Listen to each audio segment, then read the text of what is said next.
Bueno, Julieta, nos vuelve a encontrar en la charla el tema redes sociales y una alerta muy grave a nivel nacional de una red de pedofilia que busca contactar a chicos entre 10, 13 años por grupos de WhatsApp, y esto nos abre un mundo para analizar un montón de cuestiones. Sí, los papás están muy asustados, muy alarmados, se comunicó por todos lados, se intenta tomar precaución, pero bueno, hay redes que acechan, que captan niños, niñas, púberes, adolescentes, y que los captan desde un lugar muy vulnerable, que son las redes sociales, los grupos de WhatsApp, a través de instrumentos como el celular y la tecnología, que son cosas que los chicos manipulan todos los días, ¿no? Y en WhatsApp, en grupos que arengan justamente como Sí. este desafío de que seamos una comunidad cada vez más grande. Invita a tus amigos, sumate, reenvialo. Sí. Y detrás hay gente con las peores intenciones. Sí, el otro día leía una noticia acerca de una niña de 12 años. En general, el porcentaje, el volumen más grande de niños y niñas captados por este tipo de desafíos y de redes son prepúberes, o sea, chicos entre 10 y 14 años. No son adolescentes, no son niños, no son tantos, hay un porcentaje de niños pequeños, pero no son tantos, pero los prepúberes son los más vulnerables a esto. Y leí una noticia de una niña de 11, 12 años, que había se había subido a este tipo de desafíos. Ella había hecho un desafío con sus amiguitos, en realidad, a ver si juntaba determinada cantidad de seguidores, y en ese desafío por WhatsApp se había colado una red que, bueno, empezó a distribuir a través de ese grupo de WhatsApp imágenes pornográficas, sobre todo de pornografía infantil. Y bueno, a la casa de esta niña, había entrado la Policía Federal, había hecho un allanamiento para sorpresa de estos padres, ¿no? Estos padres que no se habían dado cuenta que esta niña estaba en problemas, y esta niña que se sorprendió, se sorprendió y se enteró que esto era peligroso, que era un delito federal. Estamos hablando de un delito a la integridad sexual de niños, niñas y adolescentes. Estamos hablando de un delito que tiene entre 6 meses y 4 años de prisión. O sea, estamos hablando de cosas serias, graves, para las cuales los chicos, a veces los adultos tampoco, pero para las cuales los chicos no logran tener dimensión. Psicológicamente, Juli, ¿cuál es el impacto de que un chico de esta edad prepuber se tope sin buscarlo, sin pensarlo, con una imagen de contenido sexual o hasta pornográfico en muchos casos, ¿no? Sí, en general es sexual pornográfico. ¿Por qué? Porque es explícito y porque los niños a esa edad tienen conciencia de la sexualidad, pero bueno, encontrárselo explícitamente es un contenido para el cual no están preparados. Vamos a hacer un poquito de historia.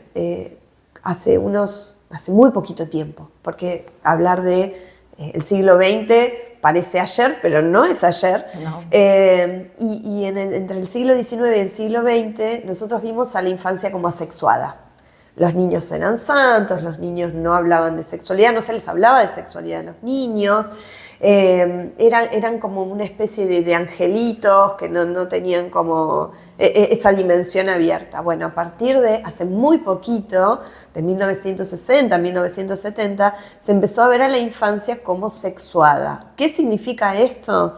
Con posibilidades de entender algo de la sexualidad. Algo. ¿Qué significa? Experimentarla, preguntarse, jugar, tener experiencias sexuales como por ejemplo el tocarse, el preguntar qué tenés vos, qué tengo yo, el mostrarse, cosas que muchas veces las docentes de nivel inicial ven, bueno, se acompañan al baño, qué tiene ella, qué tiene él, cómo nació mi hermanito, mi hermanita. Bueno, hay un montón de formas en las que los chicos están involucrados en la sexualidad, pero es a diferencia de la sexualidad adulta, que es una sexualidad genital, ¿no? Que tiene que ver con el erotismo, tiene que ver con una elección de identidad de género, con una elección de objeto sexual, ¿no? Entonces, estableciendo esa diferencia y estableciendo que los niños tienen una sexualidad propia que tiene que ver con la experimentación y el juego, podemos empezar a entender cómo ciertos adultos empiezan a engancharse de algunas de estas cosas para introducir conocimientos sexuales y genitales que para los niños no romper tienen. con estructuras. Exactamente. Y es eso lo que tiene consecuencias en los niños, ¿no? Hay ciertos adultos que a través de, por ejemplo, ¿no? Roblox, que es, este juego sí tiene que ver con niños mucho más chiquitos que, por ejemplo, los prepúberes. Hay niñas de 7, niñas de 7, 8, 9 años jugando a Roblox.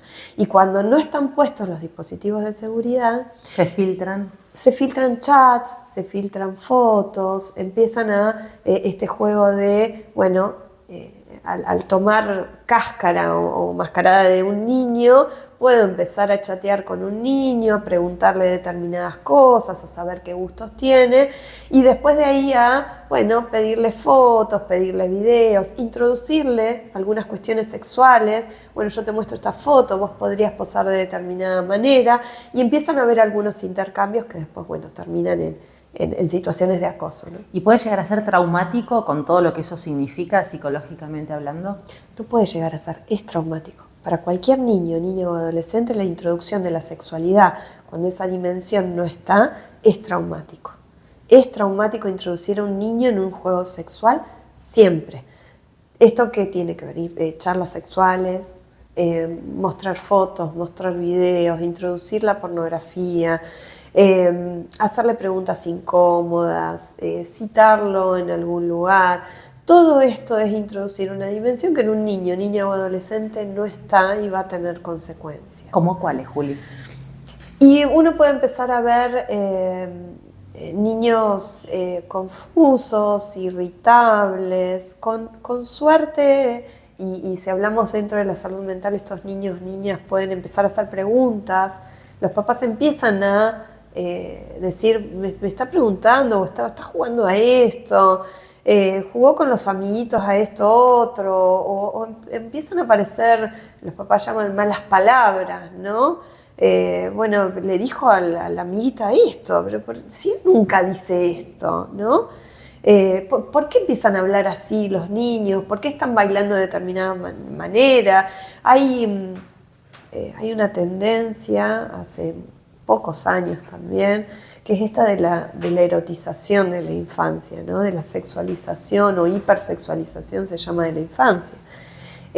La infancia hoy es objeto de consumo, en otras épocas no, pero bueno, mucha de la música, de la vestimenta. Sí, automáticamente lo asocia a eso, niños y niñas muy pequeñas bailando de maneras que son de la manera sexual que lo haría por ahí un adulto, ¿no?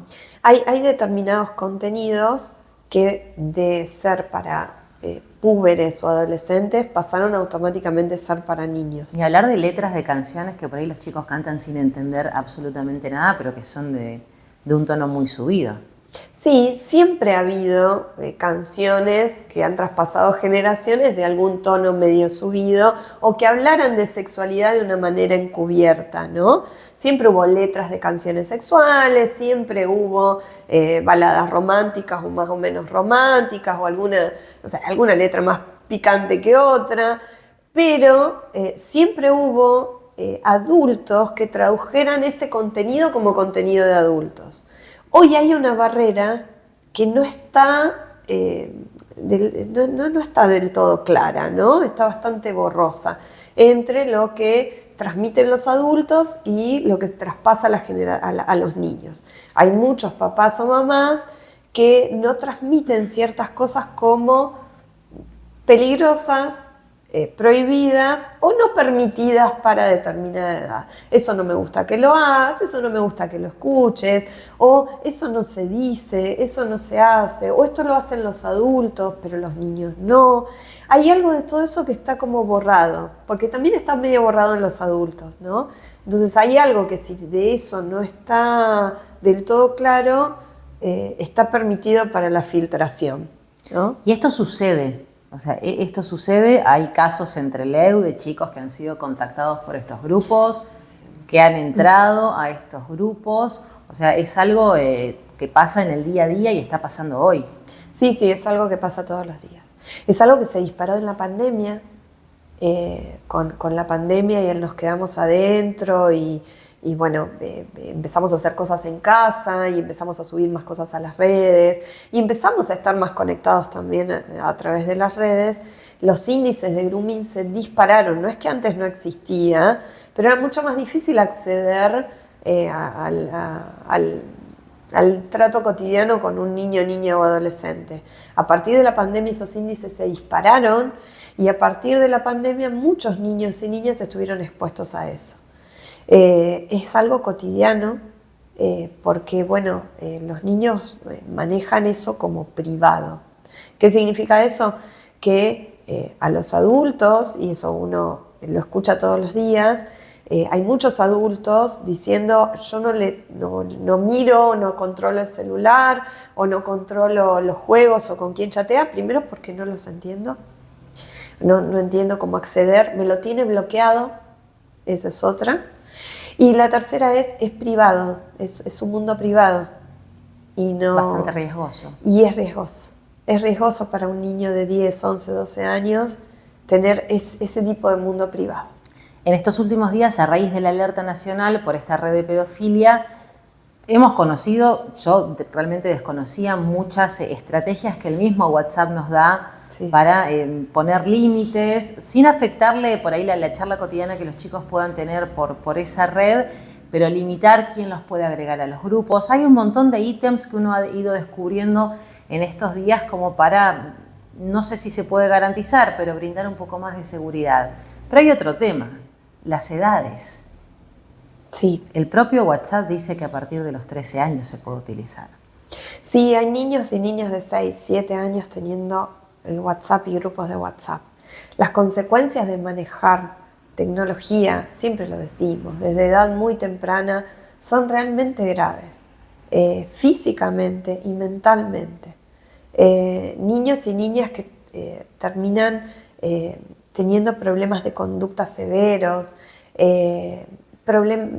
vamos a lo más cotidiano, irritabilidad, crisis de llanto y de excitación, incluso enuresis, chicos y chicas que no pueden controlar aquello que están enviando y recibiendo, que no pueden tolerar algún tipo de conversaciones o que las conversaciones terminan en insultos o en cuestiones que claramente no pueden manejar, por las que terminan muy angustiados. Y obviamente muchas veces los papás, al no poder acceder a ese mundo o al no querer acceder a ese mundo, no podemos tampoco ni cuidarlos, como vos decís, ni implementar este tipo de herramientas, ni tampoco poder prestarle palabras para entender eso que está pasando.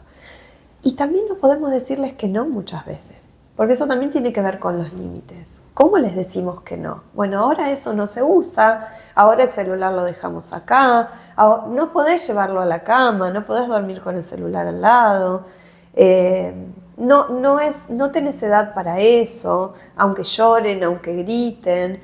Se da una cuestión así como muy particular, que es esta de muchas veces cuando hay papás que están separados y los niños van de una casa a la otra, el uso de la tecnología, del celular o del WhatsApp empieza a ser porque, como no me hablo con tu papá o con tu mamá, organizo directamente con vos. Claro, te paso a buscar, prepárate. Es por un tema de organización, es por un tema que con tu mamá no me llevo, y por eso digo que hemos perdido como adultos la capacidad de poder manejar algunos temas nosotros, ¿no? Entonces los dejamos expuestos. Es un desafío para nosotros de que tenemos que ayornarnos y estudiar algunas cuestiones.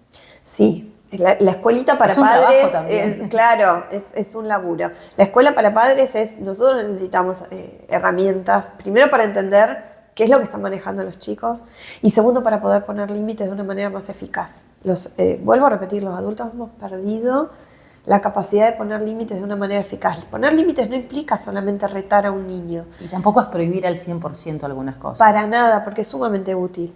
Pero sí implica que al poner límites, yo estoy cuidando a mi niño o niña para que no quede expuesto a otro adulto que sí pueda filtrarse en esos límites que mi hijo no tiene. Y también qué importante trabajar la confianza para que ese chico, esa chica pueda contar algún contenido en el cual la hayan metido o alguna cuestión dudosa que le haya llegado a través de sus redes.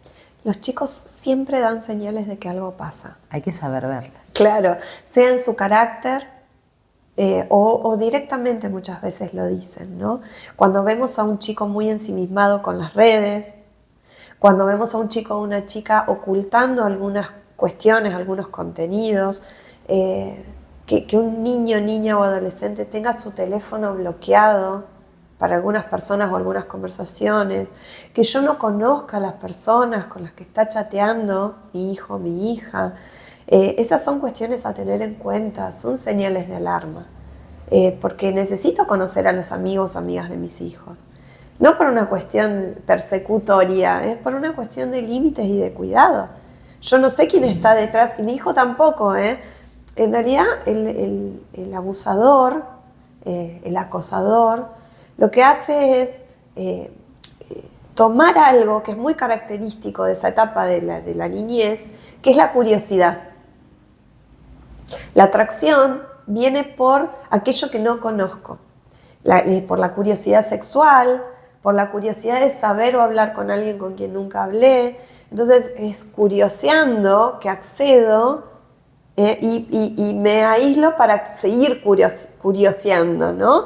Entonces hay algo que es la pulsión de saber, que es súper útil a esa edad por lo escolar, ¿no? Porque ellos curiosean y quieren saber más. Pero tiene sus riesgos. Pero también se filtra por ahí. Entonces, bueno, hay alguien que está detrás, que sabe que hay un niño o niña que quiere saber algo de eso, porque le suena, porque es el mundo adulto, porque no lo conoce. Y ese es el enganche por el cual yo te puedo pedir cada vez un poquito más. Y te puedo pedir que no le cuentes a tu papá o a tu mamá. Y te puedo decir que como conozco dónde vivís y las cosas que haces, si vos contás, yo cuento lo que estás haciendo. Y esos son pequeños enganches que para un niño o niña de esa edad le pueden generar angustia, le generan culpa, le generan vergüenza y por esas cuestiones tampoco cuentan. Entonces ahí hay un entramado un encadenado peligroso. Muy peligroso por el cual los chicos terminan, no sé, bueno, con un WhatsApp explotado, con un montón de imágenes, algunos por suerte se bajan, otros cuentan y otros quedan.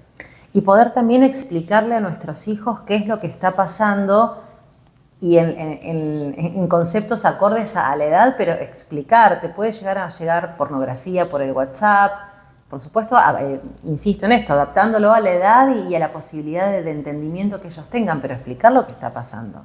Sí, hay muchos papás que tienen mucho miedo de hablar de sexualidad.